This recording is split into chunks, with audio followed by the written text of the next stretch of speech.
تو ہر اطاعت کا کراس لگ گیا. تو الدین کل ہی کا مطلب ایک یہ ہو گیا کہ زندگی کے کسی گوشے میں کسی دوسرے کی اطاعت نہیں ہوگی, کل کی کل زندگی اللہ کے تابع کر دی جائے گی. اور ایک اسے اس انداز میں بھی دیکھیں, یہ مسجد ہے, یہاں صرف اللہ کی مانی جائے گی. اب ہمارا ایک جملہ ہے, یار مسجد میں جھوٹ بولتے ہو. اب اس جملے کا مطلب یہ نکلتا ہے کہ باہر نکل کے گویا بول سکتے ہو, مجھے بتائیں بول سکتے ہو. جیسے مسجد میں اللہ کی مانی جائے گی, باہر نکل کے بھی اللہ کی مانی جائے گی. جیسے مسجد میں اللہ کی مانی جائے گی, کچہری میں بھی اللہ کی مانی جائے گی. جیسے باہر مسجد میں اللہ کی مانی جائے گی, پارلیمنٹ میں بھی اللہ کی مانی جائے گی. جیسے مسجد میں اللہ کے بتائے ہوئے طریقے پر نماز پڑھی جائے گی, ایسے زندگی کے ہر گوشے میں اللہ کے بتائے ہوئے طریقے پر چلا جائے گا. تو اب گویا دین اللہ کا غالب ہو گیا, یا اللہ غالب ہو گیا, یا رسول غالب. اب ساری ایک ہی بات ہو گئی نا. یہ ہے اصل میں لِیُظْہِرَہُ عَلَى الدِّینِ کُلِّهِ وَلَوْ کَرِہَ الْمُشْرِکُونَ. ہاں یہ بات مشرکوں کو کتنی ہی ناپسند کیوں نہ ہو. اب دیکھیں مشرک کا ایک مذہبی تصور ہے, لیکن مشرک اصلاً بنتا کوئی کیوں ہے؟ بت کیوں بنائے جاتے ہیں؟ ان کی فلسفیانہ توجیہ اپنی جگہ پہ, لیکن یہ کہ ان کا کوئی اور بھی کام ہوتا ہے یا نہیں ہوتا؟ ہوتا ہے. ان بتوں کے ساتھ کسی کی سیاسی دکان بھی جڑی ہوتی ہے, کسی کی معاشی دکان بھی جڑی ہوئی ہوتی ہے. آخر ان بتوں کا کوئی مجاور ہوتا ہے. آپ نے ان بتوں کو حلوے دیے, مانڈے چڑھائے, پتہ نہیں کیا کیا صدقہ خیرات, بتوں کو جا کے ان کے بکرے پہنچائے, کالے بکرے چٹے بکرے سارے پہنچے. بت نے کیا کرنا ہے ان کا؟ بت کے کس کام کے؟ تو کوئی تو ہے جو بکرے کھا رہا ہے, کوئی تو ہے جو حلوے مانڈے مانج رہا ہے نا کہ نہیں ہے؟ وہ کون ہے؟ وہ مجاور ہے. ہم کو تو میسر نہیں مٹی کا دیا بھی, گھر پیر کا بجلی کے چراغوں سے روشن, یہ غریب کے چندے سے.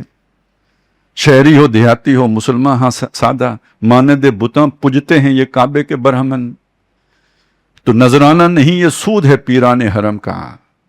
ہر خرقہ سالوس کے اندر ہے مہاجن, بنیا بیٹھا ہوئے ہیں, ایک چوغا پہن کے, سرسبز قسم کا, لگتا یہ ہے کہ بڑا متقی پرہیزگار آدمی ہے.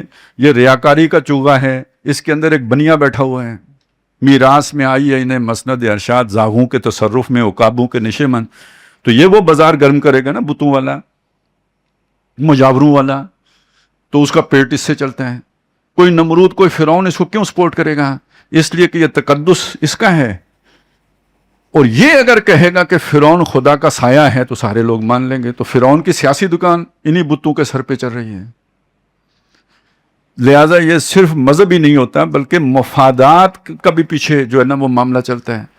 اب جس آدمی کا کوئی مفاد نہیں, اسے جب آپ سمجھائیں گے تو وہ سمجھ جائے گا, وہ مان جائے گا. اگر سمجھ گیا ہے اس کے بعد مان بھی جائے گا, آپ کا ساتھی بھی بن جائے گا.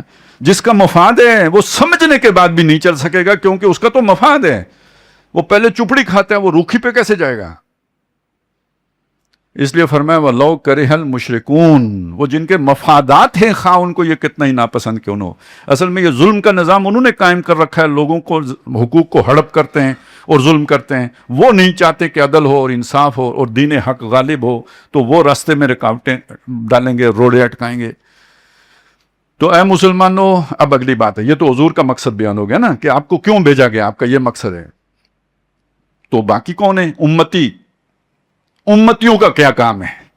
دیکھیں دو ٹوک قرآن نے بات سمجھائی ہے, سمجھنا چاہیں تو ٹھیک ہے, نہ سمجھیں تو مفادات آڑے آ جائیں گے, کیونکہ ذرا مشکل بات ہے, تو ہو سکتا ہے کہ آپ نہ پسند کریں اس بات کو. فرمایا یا ایھا الذین آمنوا, اے وہ لوگوں جو ایمان لائے, یعنی جنہوں نے محمد رسول اللہ کو مانا ہے. سمجھ لو ان کو ہم نے اس لیے بھیجا ہے. تو جنہوں نے ان کو مانا ہے کہ آپ اللہ کے رسول ہیں, هل ادلکم علی تجارۃ تنجیکم من عذاب علیم, میں تمہیں وہ تجارت نہ بتاؤں جو تمہیں دردناک عذاب سے بچائے. دیکھیں اسلوب بالکل سادہ ہے, آپ کو سمجھ آنے چاہیے. یعنی وہ تجارت کیے بغیر دردناک عذاب سے نہیں بچ سکتے. محض نام لینے سے نہیں بچت ہوگی, وہ تجارت کرنی پڑے گی. وہ کرو گے تو دردناک عذاب سے بچو گے. ٹھیک ہو گیا یہ بات؟ اس میں کوئی شک لگتا ہو؟ بالکل صاف بات ہے, دو ٹوک بات ہے, واضح بات ہے, کلیئر بات ہے. جی وہ تجارت کیا ہے؟ تؤمنون باللہ ورسولہ.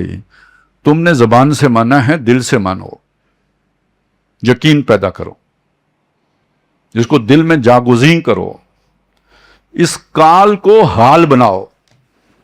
اس ایمان کا تقاضا یہ نکلنا چاہیے تم سب کچھ اللہ پر قربان کرنے والے بن جاؤ. لن تنالوا البر حتی تنفقوا مما تحبون، تم نیکی کی گرد بھی نہیں پا سکتے جب تک وہ سب لگانے کے لیے تیار نہ ہو جاؤ جو تمہیں بہت محبوب ہے اور پیارا ہے. وَتُجَاهِدُونَ فِي سَبِيلِ اللَّهِ، اور تم جہاد کرو، محنت کرو، جد و جہد کرو اللہ کی راہ میں. بِأَمْوَالِكُمْ وَأَنفُسِكُمْ، اپنے مالوں کے ساتھ، وہی مال بھی لگاؤ، وَأَنفُسِكُمْ، جان بھی لگاؤ. یہ تجارت ہے. کیوں لگاؤ؟ تاکہ دین غالب ہو. بھئی اس کے لیے زور کیوں لگانا پڑ رہا ہے؟ آگے سے وہ جو مفاد یافتہ طبقہ ہے وہ نہیں انہیں دے رہا ہے تو زور لگانا پڑ رہا ہے. اگر تبلیغ سے ہو سکتا ہوتا تو محمد رسول اللہ صلی اللہ علیہ وسلم سے بہتر تبلیغ کون کر سکتا ہے؟ تو نہیں ہو پا رہا. کیوں؟ تبلیغ میں کوئی کسر ہے، کوئی کمی ہے؟ نہیں. مسئلہ کیا ہے؟ مفادات، تعصبات، چودراہٹ، یہ مسئلہ ہے نا. تو اب پھر مقابلہ کرنا پڑے گا، ان کی طاقت کا توڑ کرنا پڑے گا. اس کا نام جہاد ہے. اس میں مال بھی کھپاؤ، جانیں بھی لگاؤ. وہ بھی جان لیں گے، تم بھی جان لو گے. تؤمنون باللہ ورسولہ وتجاہدون فی سبیل اللہ باموالکم وانفسکم ذالکم خیر لکم، یہ تمہارے لیے بہتر ہے. یہ تجارت ہے جو تمہارے لیے فائدہ مند ہے، اس کا تمہیں نفع ہے. ان کنتم تعلمون، اگر تمہیں سمجھ آئے، مشکل سے آئے گی لیکن اگر آ جائے تو یہی تجارت ہے جو کرنے کی ہے. اب یہاں تک بات ہمارے سامنے بہت واضح ہو کے آ گئی. ٹھیک ہے، ہم ایمان والے ہیں، محمد رسول اللہ کے ماننے والے ہیں. محمد رسول اللہ اس مقصد کے لیے آئے تھے، اس مقصد میں ان کا ساتھ دیں گے، اس مشن کے لیے تن من دھن لگائیں گے تو کامیاب ہے، نہیں لگائیں گے پکڑ ہوگی. جہاں پہنچ گئے. اب آگے چلیں. یہ بات اگر مسلمانوں کو سمجھ نہیں تھی، چلیں دنیا میں لگ گئے، پھر لوگوں نے سمجھائی، اس طرف مڑے. اب آگے دو رستے بن گئے. فرق پہلا جو پڑ گیا وہ کیا ہے؟ پہلے فرق کو سمجھ لیں. نبی صلی اللہ علیہ وسلم نے بھی یہی کام کیا، لیکن آپ نے ایک ایسے معاشرے میں کیا کہ جہاں پہ کفر ہی کفر تھا. مکہ کوئی ایک مسلمان بھی نہیں. محمد رسول اللہ صلی اللہ علیہ وسلم پہلے مسلمان ہیں. آپ ایمان لائے، آپ نے ان کے سامنے دعوت رکھی، جو آپ کو مانتا گیا وہ مسلمان ہوتا گیا. تو یہ جو فرق ہے نا، یہ جو لائن ہے یہ بہت واضح ہے. اس طرف کفر ہے، اس طرف اسلام اور ایمان ہے. اب اس کا مقابلہ کیے آج کی صورتحال سے. مسلمان کتنے ہیں؟ 1.5 ارب. ٹھیک ہے، 1.5 ارب سے زیادہ ہی ہوں گے، ہو سکتا ہے اب 2 ارب کے قریب پہنچنے والے ہوں. ان میں سے اس تصور کے حامل کتنے ہیں؟ آٹے میں نمک بھی نہیں ہے. آپ دین کو قائم کرنے کی جدوجہد کریں، مقابل کون آئے گا؟ مسلمان. ان کے اپنے مفادات ہیں. آپ انہیں کس جگہ پہ رکھیں گے؟ ان مسلمانوں کو جو اس جدوجہد کے مقابل آ گئے ہیں کس جگہ پہ رکھیں گے؟ کافر قرار دیں گے؟ دے سکتے ہیں. دیں گے تو ٹھیک ہوگا؟ نہیں، غلط بات ہے. کیونکہ اسلام کی شرط کیا ہے؟ اسلام کی شرط اقرار باللسان ہے، نماز ہے، اور اگر نصاب نصاب ہے تو زکوٰۃ ہے. جو یہ پورا کر رہے ہیں آپ اسے کافر نہیں کر سکتے. سمجھ آئی بات کی؟ تو وہ اسی چیز کو لے کر ایک سوچ پیدا ہوئی کہ جو یہ دین کے رستے میں رکاوٹ بنے وہ طاغوت ہے. طاغوت ہے تو واجب القتل ہے. جو اس سے تنخواہ لے وہ بھی واجب القتل ہے. جو اس کی سپورٹ کرے وہ بھی واجب القتل ہے. جو مولوی اس کے خلاف فتویٰ دے وہ بھی واجب القتل ہے. جو مانے نہ، یہ جو اس بات کو نہ مانے وہ بھی واجب القتل ہے. میرا خیال ہے پیچھے پھر بچے گا کوئی بھی نہیں. اس سے وہ ایک جسے آپ کہتے ہیں وہ انتہا پسندانہ سوچ جو مختلف متشدد جماعتوں کے اندر آئی ہے، اور پھر دیکھیں اسی کے نتیجے میں ساری دہشت گردی پیدا ہوئی ہے. یہ ایک سوچ ہے. ایک دوسری سوچ ہے، وہ یہ ہے کہ دیکھیں یہ فرق ملحوظ رکھنا ہوگا. اور جب یعنی وہ ایک کافر معاشرہ تھا اور یہ ایک مسلمان معاشرہ ہے، اور اس فرق کے لیے آپ کو رہنمائی کہاں سے ملے گی؟ ملے گی حضرت موسیٰ علیہ السلام سے. وہ اولاد میں سے ہیں حضرت یعقوب علیہ. اب ابراہیم علیہ السلام کی اولاد ہے تو ابراہیم علیہ السلام بھی مسلم تھے، یعقوب علیہ السلام بھی مسلمان تھے، یوسف علیہ السلام بھی مسلمان تھے، نبی تھے سارے کے سارے، اور ان کی نسلیں بھی مسلمان تھیں. یہ غلام تھے فرعون کے، فرعون کافر تھا لیکن یہ سارے مسلمان تھے. تو موسیٰ علیہ السلام ان لوگوں کے اندر مبعوث ہوئے تھے. انہوں نے بنی اسرائیل کو، جو نام کے مسلمان تھے میرے اور آپ کی طرح، کوئی حقیقی مسلمان تو نہیں تھے، کوئی یہ جہاد کرنے والے مسلمان تو نہیں تھے، تو موسیٰ علیہ السلام نے ان کو کافر کہا تھا؟ نہیں، اپنی قوم کہا تھا. موسیٰ علیہ السلام نے فرعون کے ساتھ متھا لگایا تھا، لیکن کس کے لیے لگایا تھا؟ اپنی قوم کے لیے لگایا تھا. اسی قوم کے لیے کہ جو دین کے کاموں میں سست تھی، کاہل تھی، غفلت کی مرتکب تھی. جس قوم کے اندر جو ہے وہ قارون بھی تھا، جس قوم کے اندر سامری بھی تھا، یہ موسیٰ علیہ السلام کی قوم ہے. اور اس پوری قوم کی اخلاقی حالت یہ تھی کہ جب نجات ملی ہے، پار چڑھے ہیں سمندر کے، تو جو ہی بت دیکھیں تو موسیٰ علیہ السلام سے کہا، موسیٰ ہمارے لیے بھی بت بنا دے. یہ وہی قوم ہے نا جس نے کہا تھا کہ ہم جو ہے نا وہ کھا کھا کے من و سلوہ تنگ آ گئے ہیں، ادعو لنا ربنا، ہمارے لیے وہ نکالے مما تنبت الارض من بقلہا و قثائہا و فومہا و کسلہا و عدسہا، یہ نکال کے دے تاکہ ہم کھائیں، سبزیاں ترکاریاں کھائیں. یہی قوم تھی نا، یہی قوم تھی جس نے سب کے احکامات کی خلاف ورزی کی تھی، وہی قوم تھی جس نے لڑنے سے انکار کر دیا تھا. یہ موسیٰ علیہ السلام کی قوم ہے، لیکن موسیٰ علیہ السلام نے ان کو کافر تو قرار نہیں دیا. تو اب آپ مجھے بتائیں، آج کے مسلمان کے لیے بہترین طرز عمل، مطلب اس کے لیے رہنمائی کہاں سے ملے گی؟ موسیٰ علیہ السلام سے.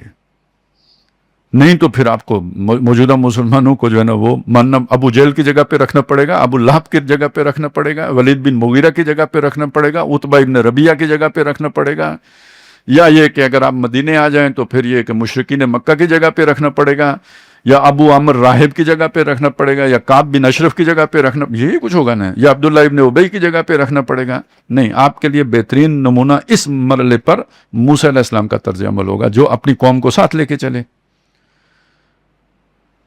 تو پہلی بات تو یہ ہو گئی کہ آپ نے یہ والے اس سوچ میں ادھر نہیں جانا، تکفیر کی طرف نہیں جانا، کافر قرار دینے کی طرف نہیں جانا، بلکہ یہ کہ مسلمانوں کے اندر محنت کرنی ہے، کوشش کرنی ہے، یہ بات ان کو سمجھانی ہے، ان پر فتویٰ لگائے بغیر.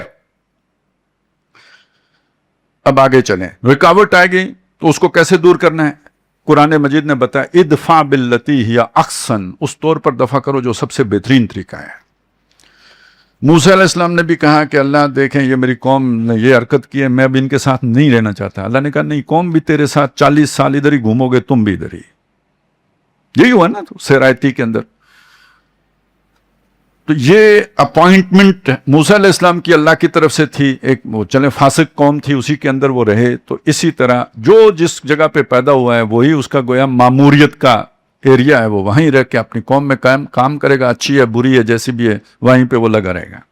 اور جو لگا رہے گا اس سے کیا بنائے گا؟ جماعت بنائے گا، مخلصین کی جماعت بنائے گا، صالحین کی جماعت بنائے گا، نیکوکاروں کی جماعت بنائے گا، جو اللہ کے لیے جیتے ہوں. ان صلاتی و نسکی و مخیایا و مماتی للہ رب العالمین. ایسے لوگوں کو جوڑے گا جو شعوری طور پر سوچ سمجھ کر، جیسے صحابہ اکرام اسلام میں آئے تھے، ایسے ہی یہ پیدا تو مسلمانوں کے گھروں میں ہوئے، لیکن انہیں معلوم ہو کہ اسلام پر چلنے کا مطلب کیا ہے، ان کو اپنے ساتھ جوڑے گا اور بنیان مرصوص بنائے گا. یہ تو میرا خیال ہے آپ سب کو یاد ہی ہو گیا ہوگا، ہمارے میڈیا والوں کو بھی سب کو یاد ہو گیا ہے. وہ پہلے کوئی کہتا تھا بنیان المرصوص، کوئی کہتا تھا البنیان المرصوص، پتہ نہیں کیا کیا نام رکھے ہیں. ہندوستان والے تو زیادہ ہی پرابلم میں تھے، اور انگریزی چینل جو تھے وہ اور مشکلات میں تھے. اور پھر اب آہستہ آہستہ آہستہ سب کو جو ہے نا پوری تجوید کے ساتھ یاد ہو گیا، بنیان مرصوص. ٹھیک ہے، اب سب کو صحیح پتہ لگ گیا. تو آپ کو بھی پتہ لگ گیا ہوگا، کیونکہ ہمارے اس آپریشن کا نام بنیان مرصوص تھا جو ہم نے مودی کے خلاف کیا. تو یہ بنیان مرصوص اسی سورہ صف کی جو ہے نا آیت ہے، ان اللہ یحب الذین یقاتلون فی سبیلہ صفا کانہم بنیان مرصوص. تو وہ بنیان مرصوص ان لوگوں کی بنے گی. اس کو یوں سمجھ لیں کہ جیسے آپ پکی دیوار بناتے ہیں نا، تو ہر اینٹ پکی ہوگی تو دیوار پکی بنے گی نا. اینٹیں کچی ہوں تو، اور بیچ میں کوئی کچی اینٹ ہو تو رکھنا پیدا ہو جائے گا، وہاں نقب لگ جائے گی. تو ہر اینٹ اپنی جگہ پہ پکی ہونی چاہیے، اور ہر اینٹ مضبوط جڑی ہوئی ہونی چاہیے، تب بنیان مرصوص بنے گی. تو پکا ہونے کا مطلب یہ ہر آدمی پکا جو ہے نا اللہ کے ساتھ توکل میں پکا ہو، اللہ سے امید رکھنے میں پکا ہو، صبر میں پکا ہو، مصابرت میں پکا ہو. جب یہ ہے نا تو خاک میں مل اور آگ میں جل، جب خشت بنے تب کام چلے. ان خام دلوں کے عنصر پر بنیاد نہ رکھ، تعمیر نہ کر. یہ پکے لوگ، اور یہ پکے لوگ آپس میں مضبوط جڑے ہوئے ہوں تو بندوں کو کیسے جوڑا جائے گا؟ اینٹوں کو تو آپ سیمنٹ سے جوڑتے ہیں، یا پہلے وقتوں میں وہ سرخی چونا ہوتا تھا اس سے جوڑتے تھے، اب کیسے جوڑیں گے؟ انسانوں کو کیسے جوڑیں گے؟ تو انسانوں کو جوڑنے کے لیے نظریہ، آئیڈیل، محبوب. تو توحید کا لفظ ذہن میں لے کے آئیں. وہ لوگ جو اللہ کی محبت سے سرشار ہیں وہ آپس میں بھی بہت گہری محبت کرتے ہیں. یؤثرون علی انفسہم ولو بہم خصاصہ، خود اگر مجبور بھی ہوں، ضرورت مند بھی ہوں، اپنے بھائی کو اپنے اوپر ترجیح دیتے ہیں. اس سے وہ محبت پیدا ہوتی ہے جو ان کے اندر مضبوط جوڑتی ہے. وَكُنْتُمْ عَلَى شَفَا حُفْرَةٍ مِّنَ النَّارِ فَأَنْقَذَكُم مِّنْهَا. جو آتا ہے نا کہ تم آپس میں لڑ کے مرنے کے قریب ہو گئے تھے، اللہ کی نعمت فَأَصْبَحْتُم بِنِعْمَتِهِ إِخْوَانًا، اللہ کی اس نعمت کے طفیل آپس میں بھائی بن گئے. یہ توحید بھائی بناتی ہے. توحید کا لفظ بنا ہی وحدت سے ہے. تو یہ وحدت جو ہے نا، جوڑ پیدا کر دیتی ہے انسانوں کے درمیان. موحدین جو ہیں آپس میں جڑ جاتے ہیں، یہ توڑ پیدا نہیں کرتی. تو بنیان و مرصوص بننے کے لیے عقیدے کی اصلاح ضروری ہو گئی، ٹھیک ہو گیا نا، عمل کی اصلاح ضروری ہو گئی. لہذا یہ پکے لوگ درکار ہیں جو مل کر ایک پکی دیوار بن جائیں. اس کے بغیر جو ہے نا وہ کام نہیں ہو سکتا. اب آپ نے خواب تشدد کا راستہ اختیار کرنا ہے یا امن کا راستہ اختیار کرنا ہے، یہ پہلا کام کرنا تو بہت ضروری ہے. اور اگر آپ نے یہ پہلا کام کیے بغیر، یعنی جماعت بنائے بغیر، بنیان مرصوص بنے بغیر قدم اٹھا دیا، تو آپ نے وہ بات سنی ہوئی ہوگی، وہ جو ایک گیدڑ نے شیر کے اوپر حملہ کیا تھا، کچیاں آنکھیاں مروایا ہی نا، پتہ ہے آپ کو؟ وہ شیر کے شکار کا گیدڑ نے سنا، اس نے لومڑی سے مشورہ کیا کہ یہ شیر اتنا جھپٹتا کیسے شکار کر لیتا ہے. تو لومڑی نے کوئی اس کے سامنے پوری میتھڈالوجی بیان کی کہ وہ کیسے ہوتا ہے. کہ شیر ہوتا ہے، پھر وہ جب دیکھتا ہے شکار کو تو اس کی آنکھیں سرخ ہوتی ہیں، پھر وہ چکر کھاتا ہے، پھر وہ دم لہراتا ہے، پھر یہ ایسا کچھ کر کے یعنی شیر کی پھر وہ اینٹتا ہے اور پھر اس کے بعد جپٹتا ہے اور شکار کرتے ہیں. گیدڑ نے کہا اوکے بس سمجھ آ گئی، یہ طریقہ ٹھیک ہے، یہ منہج بالکل ٹھیک ہے، تو میں بھی اسی منہج پر عمل کر کے شیر کو شکار کروں گا. لومڑی نے کہا ٹھیک ہے. اب شیر کہیں سویا ہوا تھا، گیدڑ نے اس کے گرد چکر لگانے شروع کر دیے. 4-5 چکر لگا کے اس نے لومڑی سے پوچھا میری آنکھیں سرخ ہوئی ہیں؟ اس نے کہا نہیں. کئی چکر لگ گئے، ہو سکتا ہے کوئی سوٹا بھی لگوایا، آنکھیں نہیں سرخ ہوئی.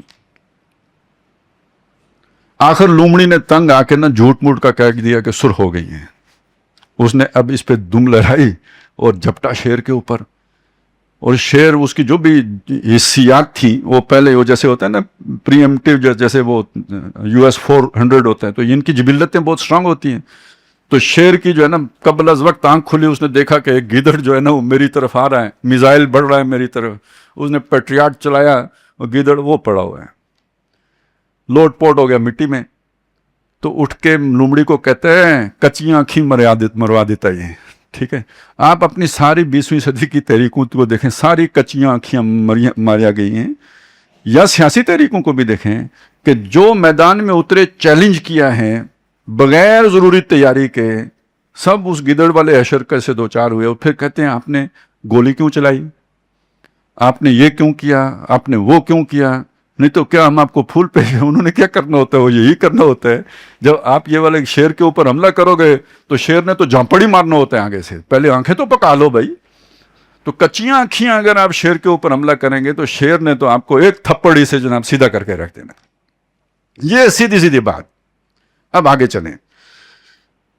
نبی صلی اللہ علیہ وسلم نے یہ تیاری، پہلی بات یہ 13 سال مکے میں رہ کے کی، ایک فرد پکا. اور یہ سارا پکانا جو ہوا ہے یہ کوئی ذکر و فکر صبح گائی میں سے نہیں ہوا، ذکر و فکر بھی چلتا رہا، تہجد بھی چلتے رہے، آدھی رات، 2 تہائی رات، 1 تہائی رات راتوں کو کھڑے ہو کے تلاوتیں بھی ہوتی رہیں. لیکن دیکھتے انگاروں پہ بھی لیٹا گیا. صحابی کو 4 اونٹوں سے باندھ کر 2 پاؤں اور 2 ہاتھ، اور اس اونٹوں کو مختلف سمتوں میں دوڑا دیا گیا، جسم کے پرچے اڑ گئے، صحابیات شہید ہوئی ہیں. حضرت بلال کے واقعات تو آپ نے سنے ہیں، نبی صلی اللہ علیہ وسلم بھی موجود ہیں، ظلم ہو رہا ہے، دیکھ رہے ہیں، کوئی جوابی کاروائی نہیں کر رہے ہیں، نہیں کی نا۔ اچھا ادھر حضرت عمر بھی موجود ہیں، حضرت ابو بکر بھی موجود ہیں، آپ میں سے کس کا ایمان ان سے زیادہ ہے؟ کبھی آپ سوچیں نا وہ کیوں نہیں کوئی جوابی کاروائی کر رہے تھے؟ نہیں تو آپ کو کیا لگتا ہے ان کے اندر کوئی بزدلی تھی کیا؟ کوئی غیرت ایمانی نہیں تھی کیا؟ کیوں نہیں کر رہے تھے؟ بڑے بڑے جلیل القدر لوگ موجود تھے جنہوں نے بعد میں بہت داد شجاعت جو ہے نا وہ دیے، لیکن اس موقع پہ ابھی کوئی بھی کچھ نہیں کر رہا۔ جناب یہ محمد الرسول اللہ صلی اللہ علیہ وسلم کا حکم تھا کہ کچھ نہیں کرنا ہے۔ یہ بعد میں قرآن مجید نے سورہ نساء میں بیان کیا ہے، الم تر الی الذین قیل لہم کفوا ایدیکم، آپ نے دیکھا نہیں جن لوگوں سے کہا گیا تھا ہاتھ باندھ کر رکھو؟ یہ ہاتھ باندھ کر رکھنے کا کیوں کہا گیا تھا؟ وہ کچے تھے؟ کوئی فرد کچا نہیں تھا، تھوڑے تھے، سمجھ رہے نا؟ اینٹ مطلب آپ نے مستری بلا لیا، 500 اینٹیں چاہیے تھیں، آپ کے پاس ابھی 50 اینٹیں ہیں، وہ دیہڑی خراب کریں گے یا نہیں خراب کریں گے؟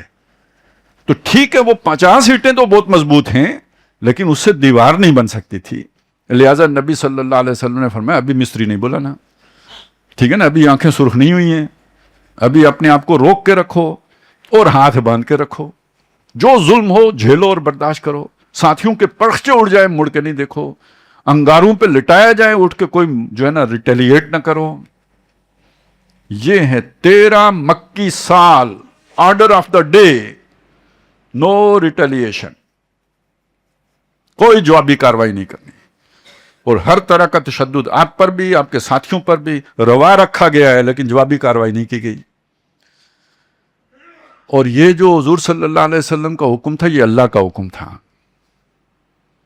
سورہ حج میں اللہ تعالیٰ فرماتے ہیں اذن للذین یقاتلون بانہم ظلموا، اب اجازت دے دی گئی ہے ان لوگوں کو جن پر ظلم کیا گیا ہے۔ کس بات کی اجازت؟ جنگ کرنے کی اجازت۔ تو گویا اس سے پہلے اللہ کی طرف سے اجازت نہیں تھی، تو جب اللہ کہتے ہیں اجازت دے دی گئی تو اس کا مطلب ہے اب اینٹیں پوری ہو گئی ہیں، اب بنیادیں مرصوص بن سکتی ہے، اب آنکھیں سرخ ہو گئی ہیں۔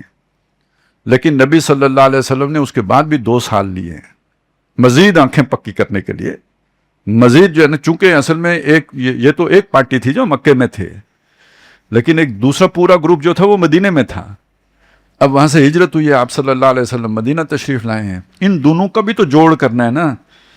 یہ اور مٹی کی اینٹیں ہیں، یہ اور مٹی کی اینٹیں ہیں، ان کے مزاج میں فرق ہے، اب ان کا بھی جوڑ کرنا ہے۔ اور جوڑ حضور نے کیسا کیا؟ مواخات قائم کر دی، بھائی بھائی بن گئے، ایک جو ہے نا وہ مہاجر اور ایک انصاری آپس میں بھائی کا رشتہ قائم کر دیا۔ یہ والی مواخات جب قائم ہوگی، اور ایک اور کام کیا، جس مدینے کے اندر آپ رہتے تھے وہاں پہ غیر جو ہے نا کافر لوگ بھی رہتے تھے، اہل کتاب، یہود، ان سے بھی معاہدے کیے۔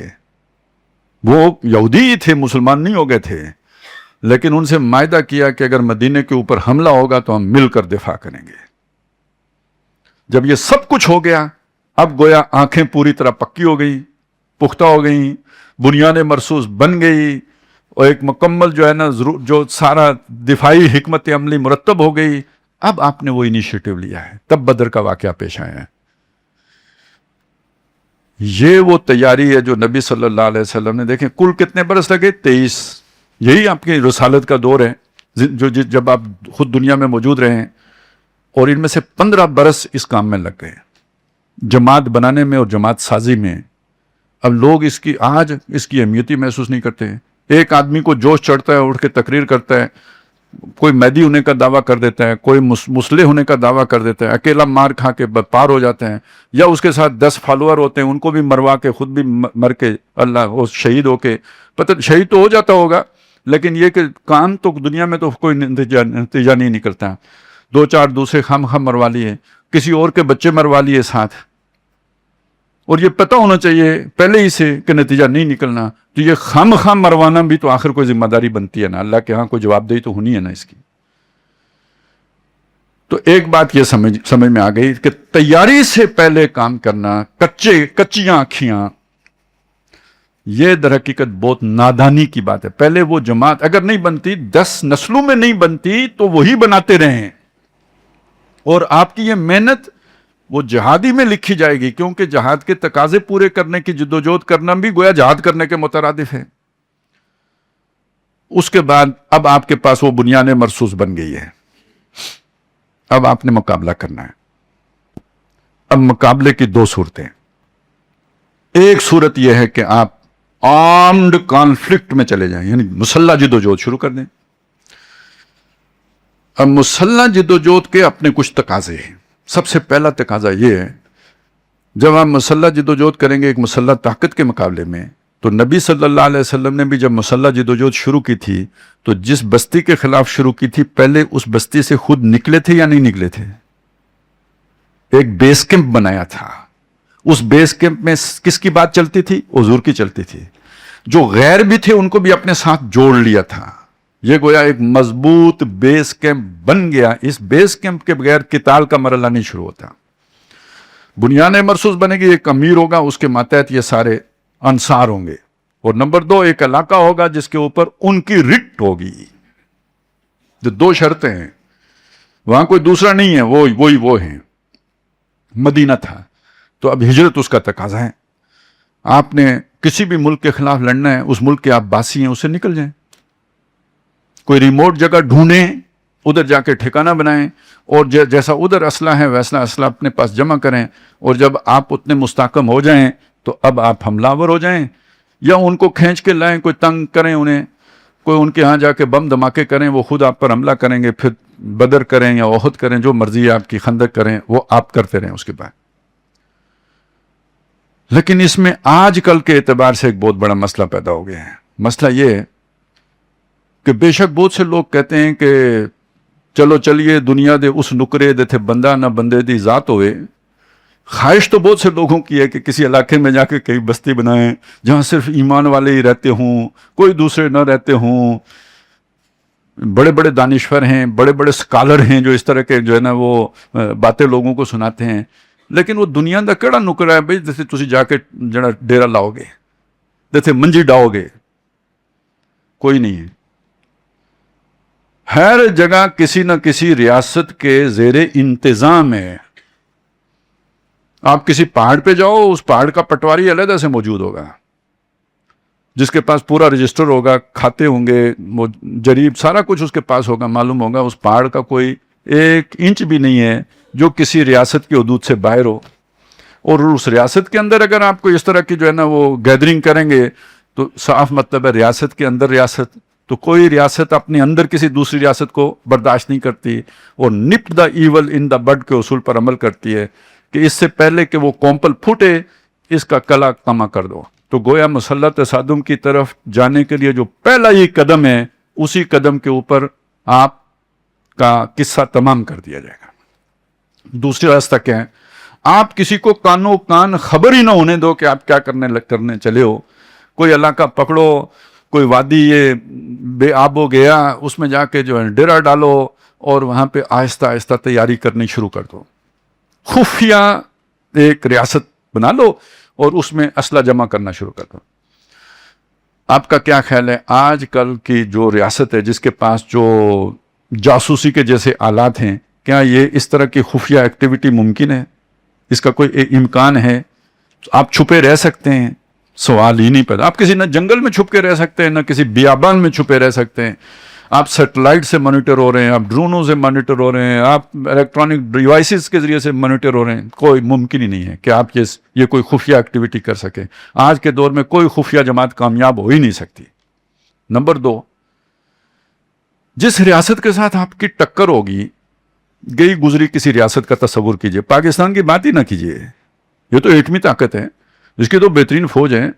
کسی بالکل کوئی بنانا سٹیٹ کا تصور کیجئے، اس کے پاس کچھ نہ کچھ جو بھی ٹینک شینک ہوں گے، کوئی ہیلی کاپٹر ہوں گے. آپ کے پاس کیا ہوگا؟ آپ ٹینک جمع کر سکتے ہیں، خرید سکتے ہیں دنیا سے، اپنے بنا سکتے ہیں، فیکٹری لگا سکتے ہیں، ہیلی کاپٹر حاصل کر سکتے ہیں، کوئی ایئر فورس بنا سکتے ہیں.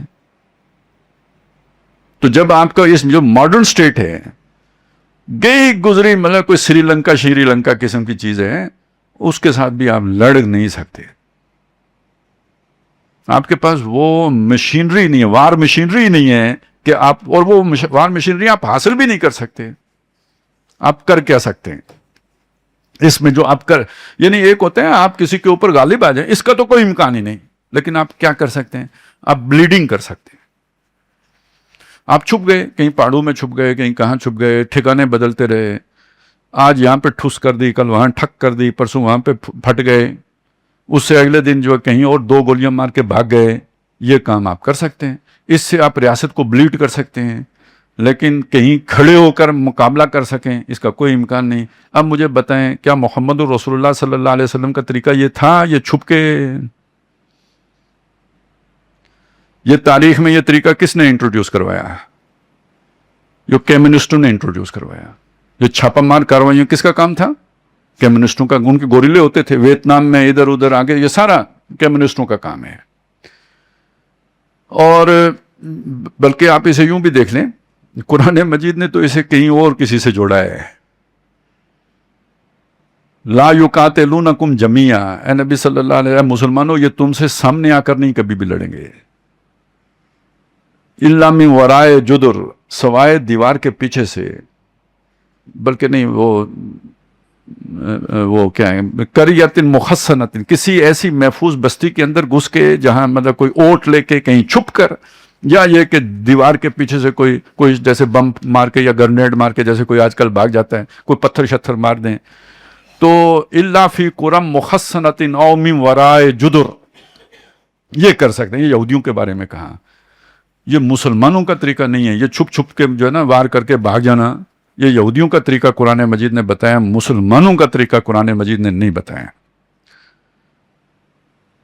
اب اس ضمن میں ایک بات اور نوٹ کر لیجئے، فقہا نے کیا باتیں کی ہیں اس کے بارے میں، یعنی اس طرح کی لڑائی کے بارے میں. ہمارے 99% فقہا کی رائے یہ ہے کہ مسلمان حکمرانوں کے خلاف خروج، اسے یہ جنگ کرنے کو خروج کہتے ہیں، خروج نہیں ہو سکتا، ناجائز ہے.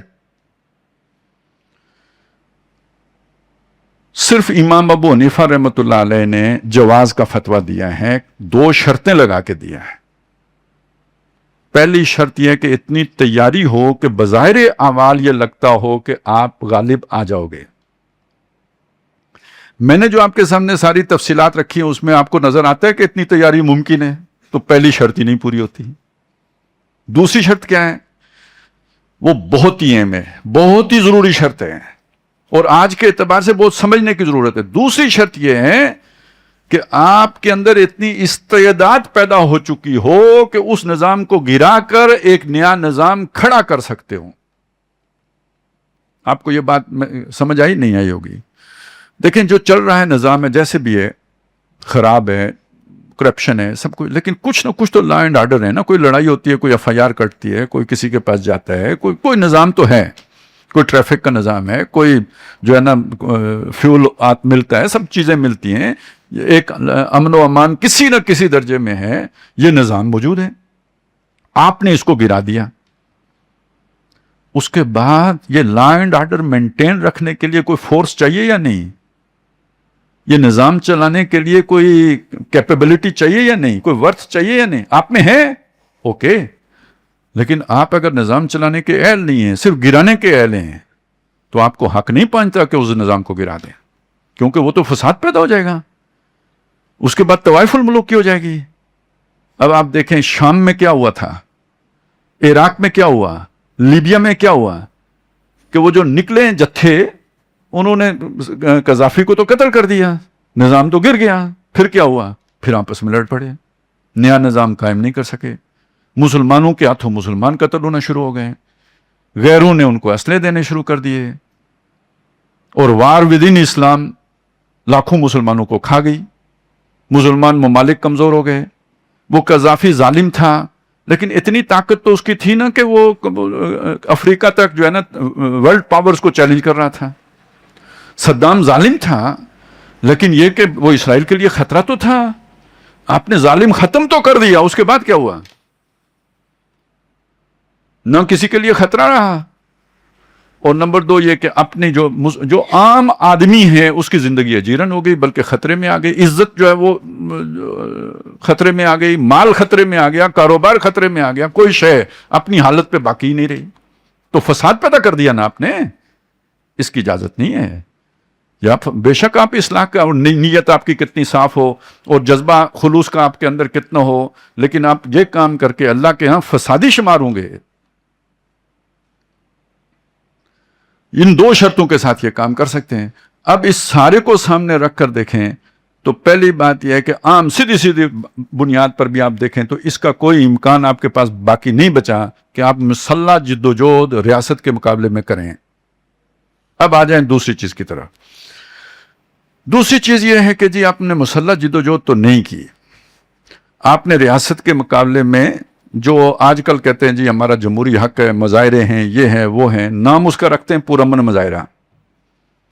اس کے بعد کرتے یہ کام ہے کہ جدھر سے گزرتے ہیں درختوں کو آگ لگا دی، جدھر سے گزرے بینک کو آگ لگا دی، جدھر سے گزرے پولیس والوں کو پتھر مار دیے، جدھر جو ہاتھ چڑھ گیا اس کی وردی پھاڑ دی، کسی کو پکڑ کے لے گئے اس کی مونچھیں کاٹ دیں، پتہ نہیں کیا جو کچھ بھی ہوتا ہے، کسی کی بازو توڑ دی، کسی کا کیا کر دیا. پرامن مظاہرہ جا رہا ہے. ابھی پاکستان کو بھول جائیں، دنیا میں جمہوری ملک کون سے ہیں؟ بہت آئیڈیل جمہوریت کہاں ہے؟ امریکہ میں. اور کہاں ہے؟ برطانیہ میں. امریکہ سے بھی زیادہ آئیڈیل برطانیہ میں ہے، فرانس میں ہے، جرمنی میں ہے. یہ بدماشی کرنے کی کسی کو اجازت ہے؟ نہیں. فرانس میں آپ روڈ بند کر کے بیٹھ جائیں، حکومت کہے گی ان کا جمہوری حق ہے لوگوں کا رستہ بند کرنا. ایسا ہی ہے. برطانیہ میں بیٹھ جائیں اس طرح، پولیس والوں کے ساتھ یہ حرکت کریں، پھر رات کو گھر آئیں گے آپ. تو یہ وہ تشدد ہے، یہ جو تشدد کی دوسری نوعیت ہے جسے لوگ نہیں سمجھ. وہ سمجھتے ہیں جی یہ تو ہمارا حق تھا، ہم نکلے تھے، پولیس والوں کو گویا مارنا ہمارا جمہوری حق ہے. یہ بھی پرتشدد کارروائی ہے. یہ آگ لگانا بھی پرتشدد کارروائی ہے. یہ پتھراؤ کرنا بھی پرتشدد کارروائی ہے. ہماری ریاست تو بہت سارے اعتبارات سے فیلڈ سٹیٹ ہے، ناکام ریاست ہے. لفظ اچھا نہیں ہے لیکن چلیں میں سمجھانے کے لیے مجبوراً کہنا پڑ رہا ہے. ویسے تو وہ کہتے ہیں ہارڈ سٹیٹ ہے، لیکن یہ خصی سٹیٹ ہے. کسی ریاست کے اندر ان چیزوں کی اجازت نہیں ہوتی جو ہمارے ملک میں ہوتا ہے، اور پھر اسے اسی لیے تو اور لوگوں کے دماغ خراب ہوتے ہیں. اس کی کوئی معذب ریاست اس کی اجازت نہیں دیتی، اس لا قانونیت کی اجازت نہیں دیتی آپ رستے بند کر دیں، اس لا قانونیت کی اجازت نہیں دیتی آپ توڑ پھوڑ کریں، اس لا قانونیت کی اجازت نہیں دیتی آپ نظر آتش کریں، اور جو ریاست کے اہلکار ہیں ان کے اوپر ہاتھ اٹھائیں، ان کی وردیاں پھاڑیں یا ان کو قتل کریں. اور اگر آپ یہ کر دیں تو اس کے بعد آپ کا وہ جو حق ہے نا، وہ نہ صرف یہ ختم ہو جاتا ہے بلکہ وہ لیڈرشپ جو آپ کو سڑک کے اوپر لے کے آئی ہے جواب دہ وہ ہوگی ریاست کے سامنے. کیونکہ یہ فسادی تو کسی کو پتھر مار کے بھاگ جائے گا، اس کو سڑک پہ لایا کون ہے؟ اس کو یہ موقع کس نے فراہم کیا ہے؟ اس کو یہ شیلٹر کس نے دیا ہے؟ اس کے لیے یہ سارا جو ہے نا سہولت کاری کس نے کی ہے؟ وہ لیڈر جس کو ہم جانتے ہیں، اس نامعلوم کو تو نہیں جانتے. نامعلوم افراد پتھر مار کر بھاگ گئے یا نظر آتش کر کے بھاگ گئے. یہ موقع اس لیڈرشپ نے فراہم کیا ہے. وہ لیڈرشپ ذمہ دار ہوگی، وہ اس کا تاوان بھریں گے جو نقصان ہوا ہے، اور وہ بھگتیں گے جو غلطیاں کی گئی ہیں. یہ ہے جمہوری حق. اب جمہوریت صحیح معنی میں اگر آپ بات کریں، پرامن رہنے کا مطلب یہ ہے کہ آپ نے قانون کی خلاف ورزی نہیں کرنی ہے، آپ نے راستے بلاک نہیں کرنے ہیں، آپ نے اپنا مظاہرہ کرنا ہے، اپنا ایجیٹیشن اس کا اپنے بتانا ہے ہم ناراض ہیں. وہ فٹ پاتھ پہ چل کے بھی آپ بتا سکتے ہیں، وہ لمبا مارچ کر کے بھی آپ بتا سکتے ہیں، وہ آپ کتبے اٹھا کے اور بینر دکھا کر بھی آپ بتا سکتے ہیں، وہ کسی جو ہے نا ایسی جگہ پہ پارک میں بھی آپ مظاہرہ کر کے بتا سکتے ہیں. لیکن سڑکیں بند کرنے کی تو آپ کو اجازت نہیں ملے گی. جلسہ کریں، جلوس نکالیں، یہ سب آپ کا حق ہے، لیکن پرتشدد کارروائی کرنا آپ کا حق نہیں ہے. اور اگر آپ کریں گے، اب آپ بتائیں آپ طاقتور ہیں یا ریاست طاقتور ہے؟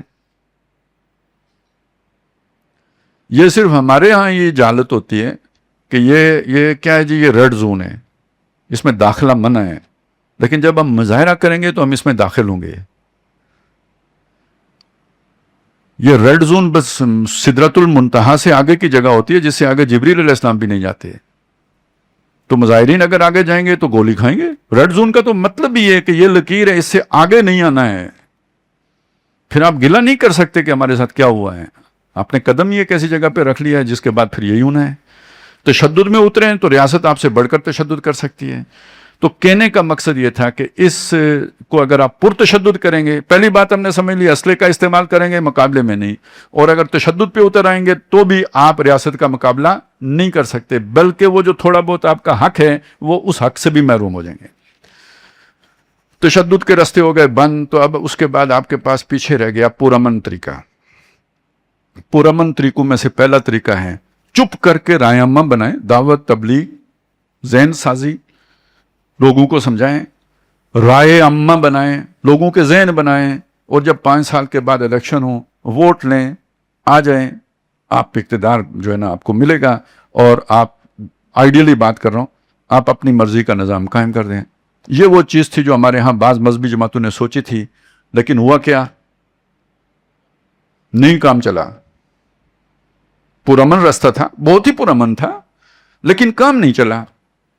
کام کیوں نہیں چلا؟ کہا یہ جاتا ہے کہ دھاندلی ہو جاتی ہے, بہت ساری اور باتیں, لیکن کچھ بنیادی باتیں وہاں بھی نہیں پوری کی گئی. یہ رائے عامہ بنانے کے لیے جو محنت کرنی پڑتی ہے وہی کچیاں آنکھیاں والا کام یہاں بھی کیا گیا ہے. جس درجے میں ذہن سازی کی جاتی ہے لوگوں کی, آخر ووٹیں سب سے لینی ہے تو سب کو اسلام پڑھانا پڑے گا نا, سب کے سامنے اقامت دین کی اہمیت اجاگر کرنی پڑے گی نا. وہ کام اگر آپ نے کیا ہی نہیں, دعوت کا, تبلیغ کا, اور نعروں کا نہیں, جذباتی باتوں کا نہیں, محض نفرت کا سودا بیچنے کا نہیں, مثبت طور پر قرآن مجید لوگوں کے ذہنوں میں نہیں اتارا, عوام الناس کے ذہنوں میں نہیں اتارا, تو ان کے ذہن نہیں بدلیں گے. ذہن نہیں بدلیں گے تو آپ کو ووٹ کیسے دیں گے؟ تو آپ نے تو وہ پہلا تقاضا بھی پورا نہیں کیا. لیکن میں یہ عرض کروں کہ اگر وہ پہلا تقاضا پورا ہو بھی جائے تو یہ نظام اس طرح ڈیزائن کیا گیا ہے کہ آپ الیکشن, آپ کا جیتنا بہت مشکل ہے. دھاندلی کے بغیر بھی جیتنا بہت مشکل ہے. یعنی دوسری طرف سے دھاندلی نہ بھی ہو تب بھی جیتنا بہت مشکل ہے. اس لیے کہ یہ آپ نے سنا ہے الیکٹیبلز بھی ہوتے ہیں. یہ الیکٹیبلز کیا بلا ہوتی ہے؟ یہ وہ لوگ ہوتے ہیں جنہیں ہر حال میں الیکٹ ہونا ہوتا ہے. کیوں؟ ان کا جو حلقہ انتخاب ہوتا ہے نا, وہ یوں سمجھے ان کے مزارے ہوتے ہیں, ان کے غلام ہوتے ہیں, ان کی قوم کے لوگ ہوتے ہیں. انہوں نے باہر ووٹ دینا ہی نہیں ہوتا. موسیٰ علیہ السلام بھی آ جائیں گے ان کو نہیں دیں گے. انہوں نے تو اپنے سردار کو ووٹ دینا ہوتا ہے, اپنے نواب کو, اپنے وڈیرے کو, اس کو ووٹ دینا ہوتا ہے. وہ ہار سکتا ہی نہیں. یہ الیکٹیبل ہوتے ہیں. یہ 20-25 ہوتے ہیں جتنے بھی ہوتے ہیں پورے ملک میں, جن کا جیتنے کے تقریباً 80-90% امکانات ہوتے ہیں, اور ان کو اوپر سے اشارہ ہوتا ہے. تو یہ جس پارٹی میں جائیں تو آپ کو الیکشن سے پہلے پتہ لگ جاتا ہے کہ اس سال حکومت اس پارٹی کے بننے کا امکان ہے. یہ وہ مردے بادنما ہیں کہ کیا, جن کو دیکھ کر آپ ہوا کے رخ کا اندازہ لگا سکتے ہیں کہ شاطر کا پروگرام کیا ہے. پہلی بات تو یہ ہو گئی. دوسری بات یہ کہ فرض کریں آپ جیت گئے, بالفرض محال یا احتمال یہ کسی وجہ سے آپ جیت گئے, کوئی کیلکولیشن میں غلطی ہو گئی, اوور ویلمنگ جو ہے نا لوگوں کی رائے بدل گئی, آپ جیت گئے. تو اب میں آپ کو بتاؤں سب سے پہلے کیا ہوتا ہے. یہ ہے قومی اسمبلی, اس کے اوپر کیا ہے, سینٹ. آپ نے کوئی قانون بنانا ہے تو پہلے قومی اسمبلی سے پاس کریں گے یا سینٹ سے, یعنی دونوں ایوانوں سے پاس ہونا لازمی ہے. آپ کی اکثریت کہاں کی بنی؟ قومی اسمبلی کی. سینٹ میں ابھی پرانا نظام ہے. سینٹ میں ابھی پرانا نظام ہے. تو اب کیا ہوگا, یہاں سے آپ نے قانون پاس کر دیا, سینٹ میں جا کے رک جائے گا. وہ حکیم لوگ کہتے ہیں آنتوں میں جو ہے نا وہ خشکی ہو گئی ہے. جب آنتوں میں خشکی ہو جائے تو وہ جو ہے نا مواد پاس نہیں ہوتا, یہ بل پاس نہیں ہوگا, یہ ادھر رک جائے گا, آگے نہیں بڑھے گا, بل کو قبض ہو جائے گی. یہ تقریباً 2 سال کے بعد سینٹ کے یعنی وہ جو پچھلے چلے آ رہے ہیں ان میں سے آدھوں کا ٹینیور پورا ہوگا, 50% کا, ان کا انتخاب ہوگا. تو 2 سال تک عوام میں آپ ماشاءاللہ بدنام ہو چکے ہوں گے. یہ وہ مولوی ہیں جنہوں نے اسلام کے نام پر ووٹ لیا تھا, اور ان 2 سال ہو گئے انہوں نے کخ نہیں کیا. لوگوں کو کیا پتا بھائی کیا قانونی پیچیدگیاں ہیں.